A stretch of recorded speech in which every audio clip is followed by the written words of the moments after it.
यो चाहिँ कहाँ हो भन्दा यो चाहिँ नेपालमै हो। त्यहाँ चाहिँ सर्प रहेको छ।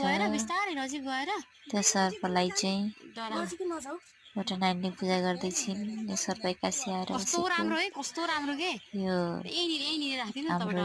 घर नजिकै। उयो राख्दिन न धुप तल राख्ने गुल्टी हाल्ला यहाँनिर यसमा राख्दिन कि उयो छ त उयो अलि उता के अलि हो त्यहाँनिर राख्दिन नाग्रा तपाईँ जहाँ भयो भने जानु है यहाँ नबस्नु भन्नु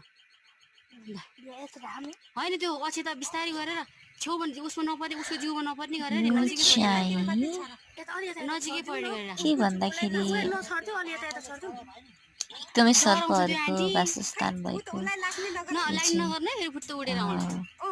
क्षेत्र हो। यो जग्गामा चाहिँ पूर्व पश्चिम उत्तर दक्षिण चारै दिशामा नागराजहरूले बास गर्नु भएको छ। पूर्व साइडमा चाहिँ यो खैरो कलरको नागको वासस्थान छ।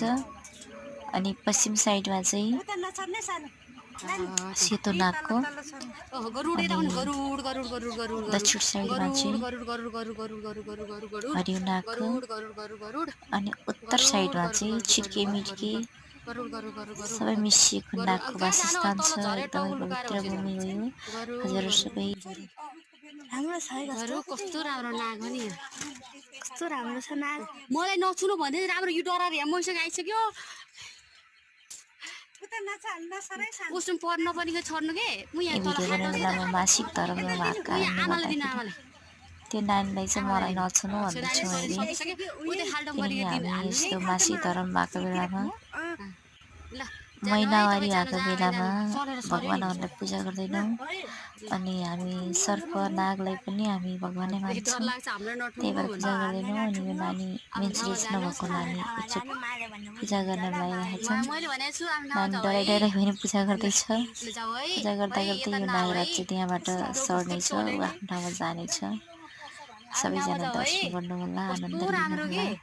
नागराज सबैजनाको जय होस्, सबैजनाको राम्रो होस्, दर्शन गर्नुहोस्। यसरी सौभाग्य सबैलाई हुँदैन, सबैले यसरी नागराजको दर्शन गर्न पाउँदैन।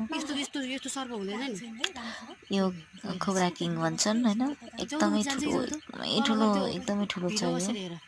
एकदमै लामो पनि छ, एकदमै ठुलो पनि छ। यहाँ भएको मान्छेहरूले भन्नुहुन्थ्यो यत्रो सर्प त कहिले देखेको थिएन, बसचोटि देख्दैछु भनेर।